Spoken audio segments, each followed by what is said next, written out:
Hello दोस्तों ये जो मैप आपको दिख रहा है ये 1700 ईस्वी में भारत का बनाया गया मैप है। यानी कि भारत की स्थिति उस समय इस तरीके से कुछ थी।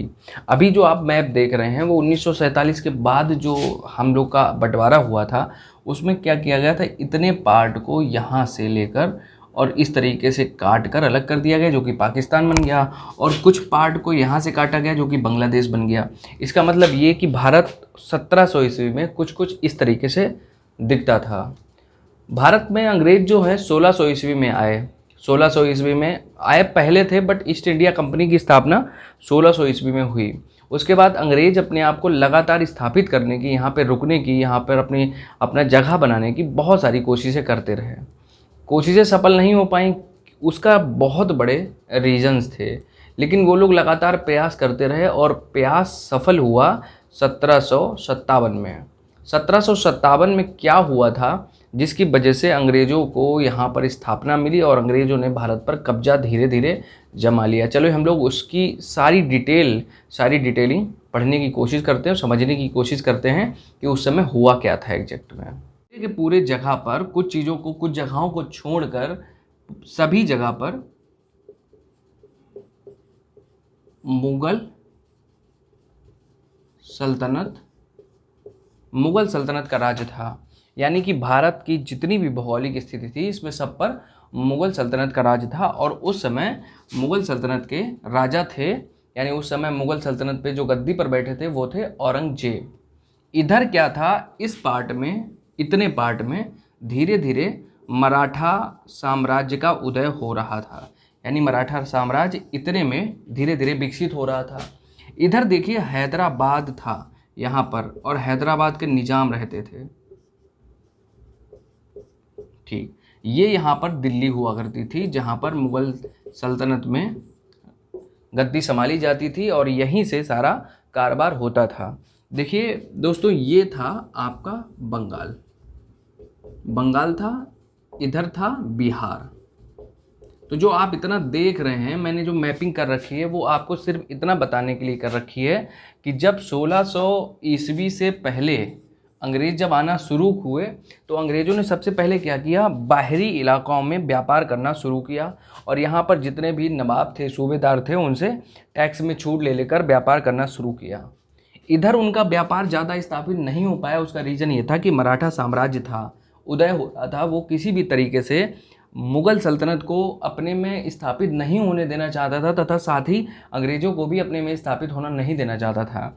इधर मुगल सल्तनत थी सारे में, तो इधर भी इनका आना मुश्किल था। यहाँ पर हैदराबाद के निजाम थे जिनका शासन बहुत सख्त था, वहाँ पर भी अपने आप को स्थापित कर पाना थोड़ा सा कठिन लग रहा था।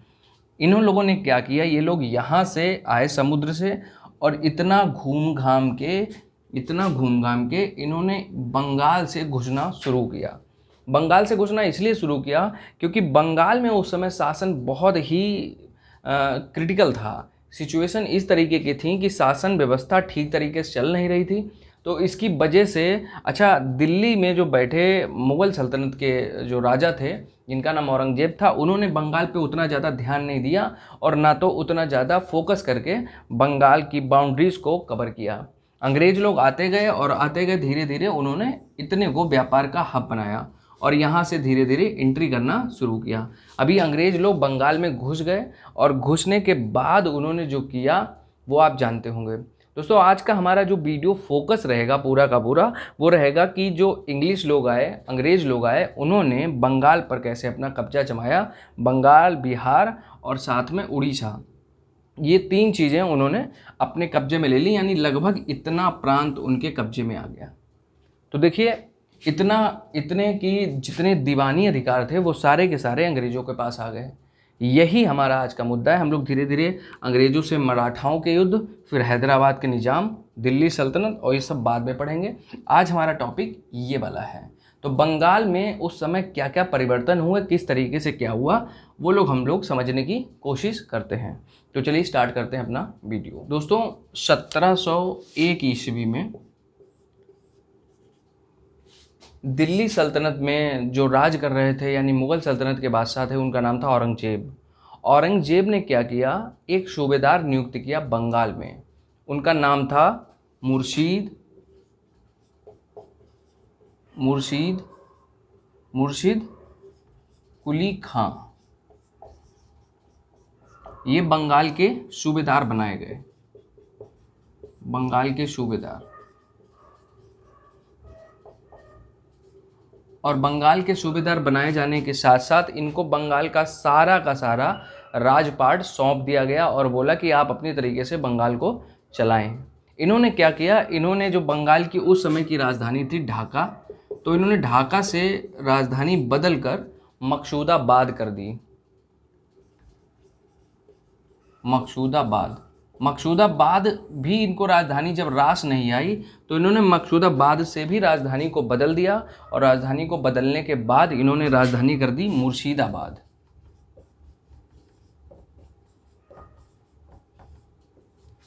कुछ लोग मानते हैं कि मकसूदाबाद का ही दूसरा नाम मुर्शिदाबाद था, यानी कि मुर्शीद कुली खां जो 1701 में बंगाल के सूबेदार बने, इन्होंने ये दो काम कर दिए। और इन्होंने क्या किया, इन्होंने बंगाल को अलग करने की कोशिश की और इन्होंने मुग़ल सल्तनत से बंगाल की अलग स्थापना करने की कोशिश की। ये चाहते थे कि बंगाल मुग़ल सल्तनत से अलग हो जाए, जिससे बंगाल का विकास हो सके, बंगाल आगे की ओर बढ़ सके। अब देखिए, जब इतना हो जाता है तो बंगाल अपने मतलब एक जैसे कहिए कि सैन्यकरण इसका बहुत अच्छे तरीके से हो जाता है, औद्योगिकरण बहुत अच्छी तरीके से हो जाता है और व्यापार में भी बहुत उन्नति होती है। तो उस समय बंगाल को सोने की खान कहा जाने लगा। ये इसका उपनाम रखा गया किसके शासनकाल में, मुर्शीद कुली खां के शासनकाल में इसका नाम रखा गया। मुर्शीद कुली खां की मृत्यु हो जाती है और मुर्शीद कुली खां की मृत्यु के बाद शुजाउद्दीन यहाँ के नए सूबेदार नियुक्त किए जाते हैं। दोस्तों, शुजाउद्दीन 1729 में गद्दी पर बैठते हैं बंगाल की सूबेदारी की। इधर क्या होता है, औरंगजेब के शासनकाल खत्म होने के बाद मोहम्मद शाह का शासनकाल शुरू होता है। मोहम्मद शाह करते क्या हैं, मोहम्मद शाह जो होते हैं ये बनते हैं मुग़ल बादशाह। और ये क्या करते हैं, ये बंगाल के साथ बंगाल, उड़ीसा तथा बिहार, इन तीनों को एक में मिला देते हैं। यानी कि शुजाउद्दीन जो कि सिर्फ बंगाल के सूबेदार बने थे, अब इन तीनों के नवाब बन गए। यानी कि शुजाउद्दीन के पास बहुत बड़ा, बहुत विशाल क्षेत्र था। आगे क्या हुआ, शुजाउद्दीन की मृत्यु के बाद सरफराज जो कि इनके पुत्र थे, इनको गद्दी मिलती है और ये गद्दी सरफराज और उनके सेनापति अली बर्दी खां, इन दोनों के बीच में एक युद्ध होता है जिसको गिरिया का युद्ध कहते हैं। ये गिरिया का जो युद्ध था, गिरिया का युद्ध, ये युद्ध इन दोनों के बीच में हुआ। इन दोनों के बीच में होने के बाद अली बर्दी खां युद्ध जीत जाते हैं तथा उनको बंगाल, उड़ीसा और बिहार के नवाब के पद पर आसीन कर दिया जाता है। यानी कि इधर से इनका खेल ख़त्म। यानी कि अब जो है सेनापति साहब अली बर्दी खां अपने आप को राजा की तरफ से नियुक्त नहीं मानेंगे, अपने आप को स्वतंत्र नवाब घोषित कर देंगे। कहानी अब शुरू होती है अपने जो आधुनिक भारत के इतिहास में सबसे बड़ी कहानी है वो अभी शुरू होती है, क्योंकि अली बर्दी खां के बाद से ही इतिहास बहुत विभिन्न तरीक़ों से आगे बढ़ता रहता है। तो चलिए हम लोग कहानी जानते हैं अली बर्दी खां की। 1740 ईस्वी में बंगाल के नवाब बनते हैं तथा इनके पास बंगाल, उड़ीसा, बिहार का भी क्षेत्र रहता है। जब ये नवाब बनते हैं उस समय अंग्रेज़ अपने चरमोत्कर्ष पे होते हैं। अंग्रेज़ यहाँ पर आ रहे होते हैं, व्यापार के साथ साथ वहाँ के लोगों को परेशान करना, नई नई कॉलोनियाँ बनाना, अपनी सैन्यीकरण करना और अपने आप को अधिक बलशाली दिखाना, नए नए हथियारों का प्रयोग करना, इनसे इनके शासनकाल में बहुत परेशानियाँ उत्पन्न कर रहे थे। ये विरोध भी किस तरीके से करते, क्योंकि इनके पास उस समय की प्रतिष्ठित हथियारें, बंदूक, ये सब सैन्यीकरण, ये सब चीज़ें नहीं थी।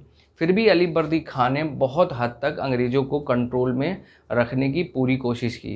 इन्होंने एक बार अपने कोर्ट में, अपने दरबार में एक बार कहा था कि अंग्रेज़ वो मधुमक्खी के छत्ते हैं, अगर जिनको छेड़ोगे नहीं तो ये आपको शहद देंगे, लेकिन अगर आपने इनको छेड़ा तो ये आपको काट के जला देंगे।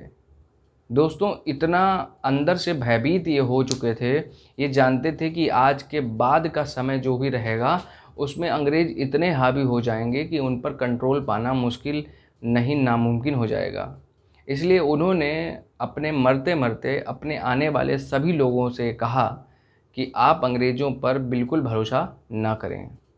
दोस्तों, अली बर्दी खां 1756 में मृत्यु हो जाती है।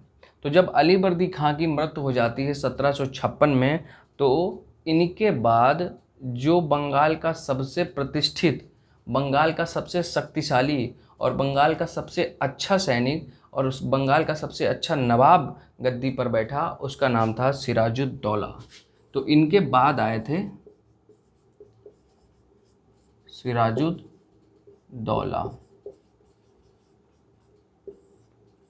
सिराजुद्दौला एक इतिहास में ऐसे इंसान थे कि अगर ये एक गलती ना करते तो शायद आज हम लोग इतने साल की अंग्रेजी सल्तनत की गुलामी के बाद आज़ाद नहीं हो रहे होते और शायद देश और ज़्यादा विकसित होता। गलती क्या थी, गलती के बारे में भी हम लोग बात करेंगे तथा इनके ऐसे कामों के बारे में भी बात करेंगे जिससे अंग्रेज़ इनसे बहुत नाराज़ हुए और अंग्रेज़ जाते जाते रह गए। जाते जाते रह गए का मतलब समझ लीजिए चले ही गए थे लेकिन फिर से वापस आ गए। चलिए हम लोग सिराजुद्दौला के जीवन की कुछ घटनाओं के बारे में बात करते हैं जो कि इतिहास में समझना, पढ़ना और जानना सबसे महत्वपूर्ण है तथा इन्होंने कुछ ऐसे काम किए थे जो कि जानना हम लोगों के लिए आवश्यक हैं। चलिए स्टार्ट करते हैं। सिराजुद्दौला 1756 ईस्वी में बंगाल की गद्दी पर बैठे। जब बंगाल की गद्दी पर सिराजुद्दौला बैठे तो कुछ लोग इनसे खफा हो गए, कुछ लोग इनसे नाराज़ थे, कुछ लोग इनसे खुश नहीं थे। उनमें जो मेन लोग थे, जो मुख्य लोग थे, जिन्होंने बाद में अंग्रेज़ों का साथ दिया, जिसकी वजह से सिराजुद्दौला की मृत्यु हुई। वरना सिराजुद्दौला जैसा इंसान जो कि बहुत बहादुर इंसान था, इतनी आसानी से हार नहीं मानता। तो उसमें देखिए नवाब की एक मौसी थी जिनके नाम घसीटी बेगम था। ये भी अपने आप को राजा के समकक्ष देखती थी। इसी वजह से इन्होंने भी सिराजुद्दौला का साथ नहीं दिया। पूर्णिया एक बंगाल में ही एक कोई प्रांत था, उसके नवाब थे जो कि बहुत विशाल सेना के मालिक थे और उनके पास बहुत सारा धन था, पर्याप्त धन था, इसलिए उन्होंने भी इनका साथ नहीं दिया। उनका नाम था शौकतगंज। साथ देने का मतलब ये होता है कि आप साथ में बैठे हैं, मन से, तन से, धन से, सब तरीके से। ये लोग तन से तो साथ में बैठे थे लेकिन मन और धन से साथ में नहीं बैठे थे। ये लोग मन और धन से साथ दे रहे थे अंग्रेज़ों का। ऐसे ही जो इनके सेनापति थे, जिन पे इनका सबसे ज़्यादा भरोसा था, आखिर में सेनापति की वजह से ये हारते हैं, उनका नाम था मीर जाफ़र। मीर जाफ़र जो हैं सबसे ज़्यादा अगर किसी को घृणा की नज़र से पूरे इतिहास में देखा जाता है तो वो हैं मीर जाफ़र।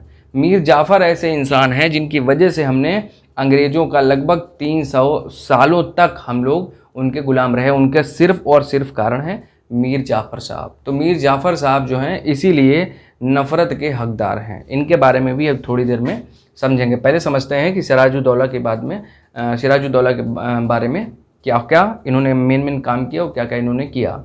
तो सिराजुद्दौला ने जब इतना, तो ये लोग तो खुश नहीं थे लेकिन सिराजुद्दौला जो थे वो अंग्रेज़ों की चाल समझ चुके थे, इसलिए उन्होंने सैन्यीकरण करना शुरू किया। सैनिकीकरण करना शुरू कर दिया। उन्होंने अपनी सेना पर बहुत सारा धन खर्च करना शुरू कर दिया। सेना को और आगे बढ़ाने के लिए नए नए प्रशिक्षण शुरू कर दिए। अब जब सेना नए नए प्रशिक्षण करना शुरू कर रही थी, इधर क्या हुआ, अंग्रेज लोगों ने थोड़ी अपनी समझ लिए नौटंकी करना स्टार्ट की। उन्होंने क्या किया, इनके जो किले हैं उसके चारों तरफ अपने सैनिक लगाना शुरू कर दिए। जैसे मान लीजिए आपका घर हो और घर के चारों तरफ हम 4 आदमी खड़े कर दें, हम पैसे देंगे, हमारे चारों आदमी खड़े हैं आपके घर के बाहर, आपके घर में क्या क्या हो रहा है वो सब जानते हैं, सब देखते हैं, आपके राज सारे हमारे तक पहुंच रहे हैं। ऐसे उस समय अंग्रेज कर रहे थे। अब जब अंग्रेज ऐसा कर रहे थे तो इनको अच्छा नहीं लगा। इन्होंने उनसे कहा कि अपने सैनिक हटाइए। जब उन्होंने नहीं हटाया तो इन्होंने उन पर आक्रमण कर दिया और आक्रमण करने के साथ 4 जून को 1756 को इन्होंने क्या किया, अंग्रेजों को सबको कलकत्ता से बाहर भगा दिया और कलकत्ता की जितनी भी फैक्ट्री थी वो सारी जला दी। कलकत्ता से अंग्रेजों को बाहर भगा दिया और उनकी फैक्ट्रियां जला दी। तो अंग्रेज लोग यहाँ से बाहर भाग गए और एक कुल्टा द्वीप था भारत के पड़ोस में, तो वहाँ पर जाकर उन्होंने शरण ली। अब जो मैं आपने देखा होगा वीडियो के स्टार्टिंग में थंबनेल में लिखा है कि सिराजुद्दौला की गलती की वजह से भारत आज गुलाम रहा, तो वो गलती यहीं पर की गई। हुआ क्या था कि सिराजुद्दौला ने जब कलकत्ता से अंग्रेजों को भगा दिया, अंग्रेज कलकत्ता से चले गए, तो अंग्रेज नाम मात्र के रह गए थे, जो कि वहाँ शांतिपूर्वक रहते थे। बाकी सब जो खतरनाक क्रूर लोग थे वो सब भगा दिए गए। अब जब भगा दिए गए तो जो इनके नवाब थे, नवाब ने कहा इनसे, सिराजुद्दौला से कहा कि आप थोड़े दिन तक यहाँ पर रुक जाइए, हो सकता है ये लोग वापस आ जाएं। लेकिन सिराजुद्दौला अपनी जिद की वजह से कलकत्ता छोड़कर वापस बंगाल यानी कि राजधानी की तरफ, मुर्शिदाबाद की तरफ वापस चले गए। अब जब वापस चले गए तो फिर से कलकत्ता खाली हो गया। कलकत्ता में क्या किया गया, कलकत्ता में सिराजुद्दौला साहब ने एक नवाब, छोटा सा नवाब जो उनके अधीन रह के काम करे, उसको नियुक्त कर दिया। नाम था मणिक चंद्र। मणिक चंद्र मणिक चंद्र उतने शक्तिशाली नवाब नहीं थे। इसी वजह से क्या हुआ, अंग्रेज लोग धीरे धीरे फिर से इकट्ठा होते हैं और इकट्ठा होने के साथ साथ वो क्या करते हैं, मणिक चंद्र पर आक्रमण करना शुरू कर देते हैं। इधर क्या होता है, सिराजुद्दौला और नाराज हो जाते हैं। 20 जून 1756 ये इतिहास की सबसे क्रूर घटनाओं के दिन के नाम से जाना जाएगा, क्योंकि इस दिन एक घटना ऐसी घटी थी जिसने पूरे इतिहास को उस घटना के बारे में लिखने पर मजबूर कर दिया। ये घटना क्रूर भी थी, निर्दयी भी थी। ये घटना सिराजुद्दौला के गुस्से को दिखाती थी, जो उन्होंने उनके अंग्रेज़ों के खिलाफ गुस्सा था। घटना थी ब्लैक होल की घटना। चलिए हम लोग पता करते हैं कि क्या हुआ था उस समय। 20 जून 1756 में एक दिन एक काल कोठरी बनवाई गई। काल कोठरी की लंबाई और चौड़ाई की माप थी 18 फीट चौड़ी और 14 फीट 10 इंच लंबी, ये इनकी माप थी। इसमें क्या किया गया, लगभग 143 अंग्रेज लोगों को इसके अंदर डाल दिया गया। टाइम था 20 जून का और 1756 में। 20 जून का मतलब बहुत भयंकर गर्मी के समय में इस कोठरी में इनको अंदर डाल दिया गया। और कोठरी में जब डाल दिया गया तो इनको भूखे प्यासों अंदर पड़ा रहने दिया गया। और ऐसा लोग कहते हैं कि डाल के भूल गए कि अंदर भी कोई है। और 143 लोगों की अंदर डालने के भूलने के बाद इसमें सिर्फ और सिर्फ 23 लोग जिंदा बचते हैं। और ये जो जिंदा बचे लोग थे, इसमें से भी 22 लोग बाद में मर जाते हैं।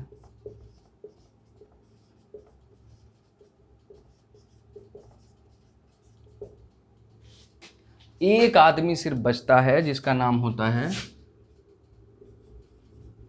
एक जिंदा बचता है जिसका नाम होता है जेड हार्वेल।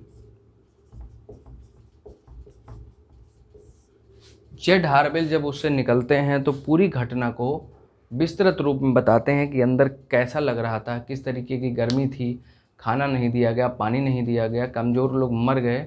इस घटना से दुखी होकर अंग्रेज लोग फिर से वहाँ आना शुरू कर देते हैं।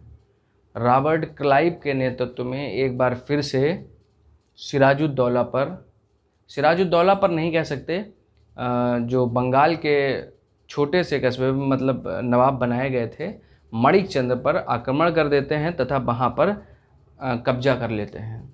मणिक चंद्र के साथ इन लोगों की अलीगंज इसकी एक संधि की जाती है। इस संधि में बहुत सारा राजपाट और ये सब वो लोग मांगने की कोशिश करते हैं तथा किलेबंदी करने की कोशिश करते हैं। मणिक चंद्र ये बात पहुंचाते हैं सिराजुद्दौला के पास और शुरू होती है लड़ाई प्लासी की। तो चलिए हम लोग बात करते हैं कि प्लासी की लड़ाई में क्या क्या हुआ था। 1757 को प्लासी नामक जगह, प्लासी बंगाल के भागीरथी नदी के पास एक बहुत बड़ा क्षेत्र था। वहाँ पर दोनों सेनाएं जमा होती हैं। अंग्रेज की तरफ थे रॉबर्ट क्लाइव थे और सिराजुद्दौला की तरफ से सेनापति थे मीर जाफ़र, मीर मदान मोहनलाल। ये लोग अपनी सारी सेनाएं लेकर दोनों लोग खड़े होते हैं। सिराजुद्दौला का प्लान ये होता है कि वो अंग्रेज़ों के सामने खड़े होकर युद्ध लड़ेंगे। सेनापति मीर जाफ़र से बोलते हैं कि आप पीछे से घेरना, एक तरफ से मीर मदान घेरेंगे, एक तरफ से मोहनलाल घेरेंगे। अंग्रेज चारों तरफ से जब फंस जाएंगे तो अंग्रेज़ों के भागने की कोई जगह नहीं बचेगी और हम लोग युद्ध जीत जाएंगे। एक रात में क्या होता है, रॉबर्ट क्लाइव साहब मीर जाफ़र के पास जाते हैं और ये लालच देते हैं कि अगर सिराजुद्दौला को मार दिया जाए, अगर उसको हटा दिया जाए तो हम बंगाल का नवाब आपको बना देंगे। मीर जाफ़र साहब लालची प्रवृत्ति के आदमी और रॉबर्ट क्लाइव के चंगुल में आ जाते हैं और फंस जाते हैं। उसमें होता क्या है, होता ये है कि सिराजुद्दौला, मीर मदान, मोहनलाल जब रॉबर्ट क्लाइव के सामने युद्ध लड़ रहे होते हैं, इनके पास तोप, गोला, बंदूक सब होती है, लोग हथियार से लड़ रहे होते हैं, युद्ध चल रहा होता है। उसी बीच में से मीर जाफ़र साहब को आना था, उनकी एंट्री होनी थी और रॉबर्ट क्लाइव की सेना को घेरना था। लेकिन जब मीर जाफ़र साहब वहाँ आए तो उन्होंने उल्टा ही सिराजुद्दौला की सेना पर आक्रमण कर दिया। अब आप सोचिए कि कोई इंसान जो आपको जानता है, आपको लगता है कि मेरा नुकसान नहीं कर सकता, वो जब आपके पास आएगा तो आप मारने नहीं लगोगे क्योंकि आपको पता है कि ये आपके साथ है। वो आपको मार दे तो ये अलग बात है। ऐसा ही हुआ। जो सैनिक समझ रहे थे कि मीर जाफ़र उनकी तरफ हैं, वो सैनिक उनको हम नुकसान नहीं पहुंचा रहे थे, लेकिन मीर जाफ़र के सैनिक उन सबको मार रहे थे। इसमें होता क्या है, मीर मदान इनकी मृत्यु हो जाती है, मोहनलाल की मृत्यु हो जाती है, सिराजुद्दौला के हाथी के पैर में गोली लगती है और जब ये नीचे गिर जाते हैं तो गिरने के बाद क्या होता है, मीर जाफ़र के पुत्र साहब, जो इनका एक लड़का था, वो सिराजुद्दौला को गोली मारकर उनकी हत्या कर देता है। यहाँ से सिराजुद्दौला का काम ख़त्म हो जाता है। तो सिराजुद्दौला ने अपनी लाइफ में एक जो सबसे बड़ी गलती की वो ये की कि जब वो अंग्रेज़ों को हरा चुके थे, कलकत्ता से बाहर भगा चुके थे और वो चाह कर अगर थोड़े दिन वहाँ पर रुक जाते तो अंग्रेज़ जो दोबारा वापस आए वो नहीं आते। काल कोठरी की घटना अगर नहीं होती तो अंग्रेज़ दोबारा वापस नहीं आते और हम सब अंग्रेज़ों के 3 साल की गुलामी से बच जाते। वो बात अलग है कि अपना क्या होता, कि मतलब मुगलिया सल्तनत आगे भी रहती या नहीं रहती, वो सब नहीं पता, लेकिन इतना तो था कि इतनी परेशानियों से तो हम लोग कुछ परसेंट तक बच जाते। देखिए अब क्या होता है, अब मीर जाफ़र साहब बना दिए जाते हैं जब बंगाल के नवाब। तो मीर जाफ़र साहब जब बनते हैं तो बनने के बाद इनको इतना परेशान किया जाता है। रॉबर्ट क्लाइव साहब अपने तरीके से नेतृत्व चलाते हैं तो इनको इसीलिए मीर जाफ़र के बहुत सारे नाम भी पड़ गए। तो चलिए हम लोग मीर जाफ़र के बारे में बात करते हैं। दोस्तों 1757 में मीर जाफ़र साहब को बंगाल का नवाब बना दिया जाता है। इनके पास बंगाल होता है, उड़ीसा होता है और बिहार होता है। जब ये बंगाल के नवाब बनाए जाते हैं तो ये इनाम स्वरूप रॉबर्ट क्लाइव को 2 लाख पाउंड तथा इनकी सेना को जो हानि पहुंची थी युद्ध में, उसके लिए सेना और सेना के अधिकारियों को 50 लाख पाउंड रुपए देते हैं।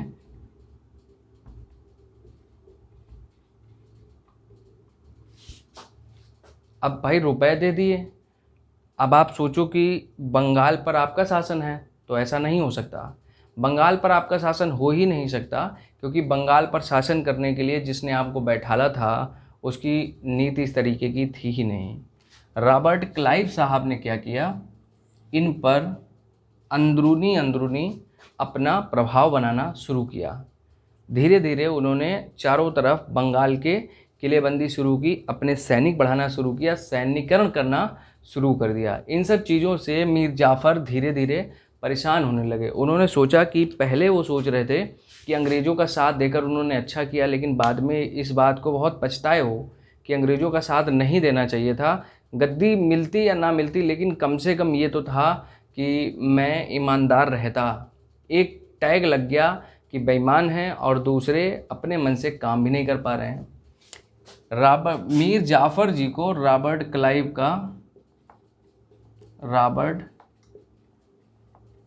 का गीदड़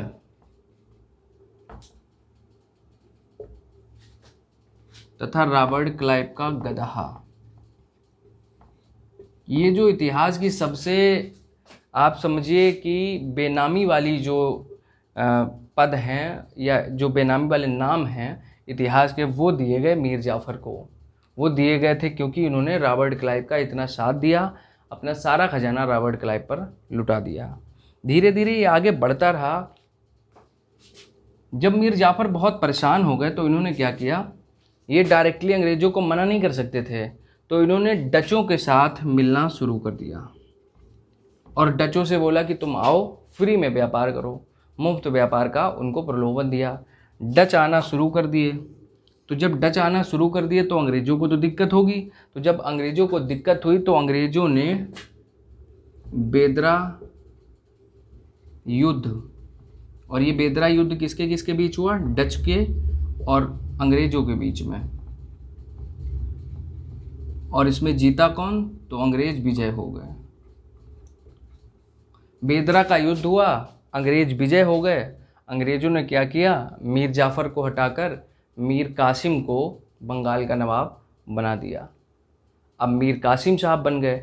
मीर कासिम साहब जो थे वो बन तो गए बंगाल के नवाब, लेकिन वो बहुत योग्य आदमी थे, बहुत टैलेंटेड थे।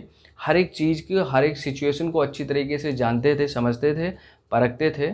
इसीलिए वो समझ गए थे कि अगर बंगाल पर शासन करना है या बंगाल के राज को आगे बढ़ाना है, उन्नति करनी है, तो अंग्रेज़ों को अलग होना ही पड़ेगा, अंग्रेज़ों को अलग करना ही पड़ेगा।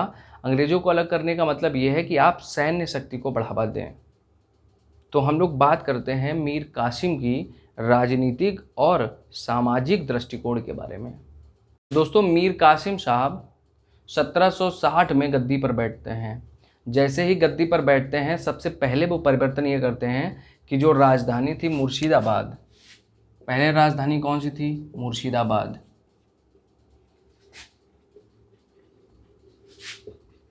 इस राजधानी को बदलकर मुंगेर कर देते हैं, क्योंकि उन्होंने पता है कि तुमने सैन्यकरण किया है मुर्शिदाबाद में, करते रहो, हम राजधानी बदल देंगे, और वहाँ पर अपने सैन्यकरण किए गए। और मुंगेर में उन्होंने 3 फैक्ट्रियाँ लगाईं, 3 फैक्ट्रियाँ, और ये सारी फैक्ट्रियाँ जो थीं बंदूकें बनाने का, हथियार बनाने का, गोला बारूद बनाने का, ये सब काम कर रही थीं। ये बाहर से बहुत बड़े बड़े आदमियों को जो इन सब चीज़ों की जानकारी रखते हैं उनको बुलाते थे, और बुलाने के बाद अपने सैनिकों को, अपने जितने रहने वाले लोगों को प्रशिक्षण दिया करते थे। जब मीर कासिम साहब ये सब कर रहे थे, अंग्रेज़ों को ये पसंद नहीं आया। अच्छा, मीर कासिम साहब ने एक काम और क्या किया, उन्होंने कहा कि अंग्रेज़ों को हम व्यापार करने से मना तो नहीं कर सकते, लेकिन हम फ्रांसीसियों को, डचों को, इन सब लोगों को अपने यहाँ बुला सकते हैं कि हमारे यहाँ आओ, व्यापार करो, जिससे अंग्रेज़ों के बीच में कंपटीशन बढ़ेगा और अंग्रेज़ लोग हावी नहीं हो पाएंगे। ये सब जैसे जाना रॉबर्ट क्लाइव ने, तो मीर कासिम को रॉबर्ट क्लाइव ने 1763 में हटाकर फिर से एक बार मीर जाफ़र को गद्दी पर बैठा दिया, गद्दी पर बैठाया। अब जैसे ही मीर जाफ़र साहब को गद्दी पर बैठा दिया गया, तो अब मीर जाफ़र साहब गद्दी पर बैठ गए, मीर कासिम हट गए। मीर कासिम बहुत योग्य व्यक्ति था, बहुत बलवान व्यक्ति था। मीर कासिम यहाँ से चले गए कहाँ, अवध। अवध में वहाँ के नवाब, और नवाब का नाम था शुजाउद्दीन या शुजाउद्दौला।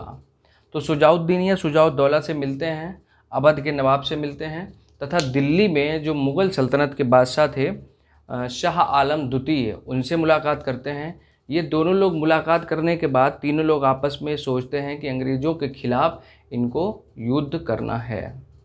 इसी का परिणाम होता है बक्सर का युद्ध।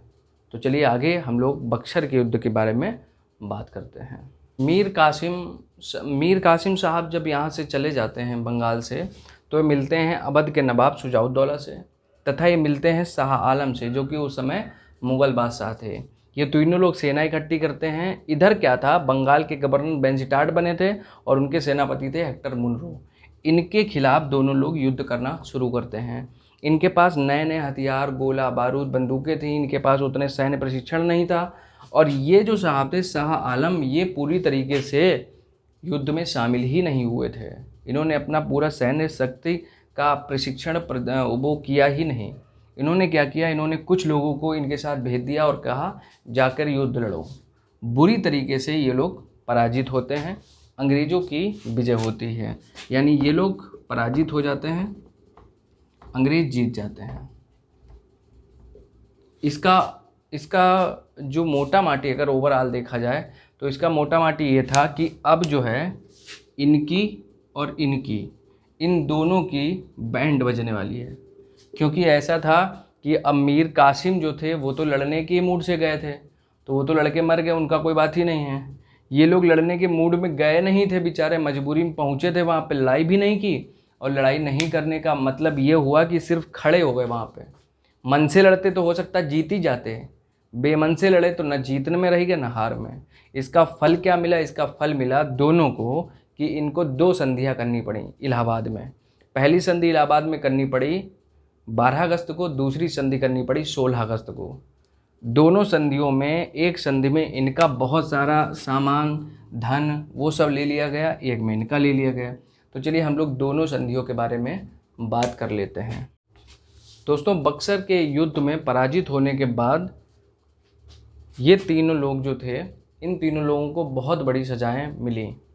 ये लोग जो शामिल थे नहीं पूर्ण रूप से, इनको भी बहुत ज़्यादा हर्जाना देना पड़ा। देखिए, इलाहाबाद की संधियाँ हुई 2, एक 14 तारीख को हुई, 12 तारीख को, और एक 16 तारीख को हुई।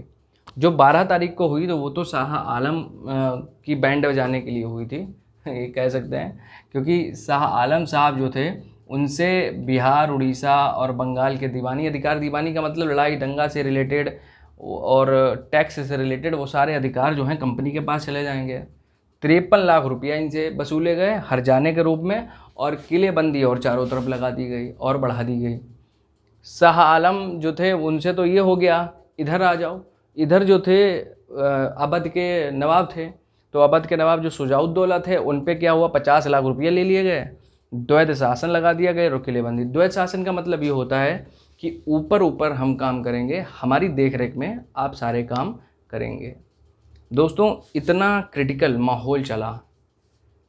कुली अलीवर्दी खां, उसके बाद सिराजुद्दौला, उसके बाद नवाब मणिचंद्र, और मणिचंद्र के बाद मीर जाफ़र, मीर कासिम, ये सब लोग लाइन से आए। और लाइन से आने के बाद बंगाल अब हमारे हाथों से चला गया, यानी कि बंगाल अब अंग्रेज़ों के हाथों में पहुंच गया। कुछ और वीडियो इतिहास के, पॉलिटी के, इंटरनेशनल रिलेशंस के, ये सब जो बुक रिव्यू हैं, उन सब के मैं आपके लिए लाता रहूँगा, जिससे आपके पास कुछ ना कुछ इंटरेस्टिंग इन्फॉर्मेशन पहुँचती रहे। मिलते हैं नेक्स्ट वीडियो में। Thank you for watching.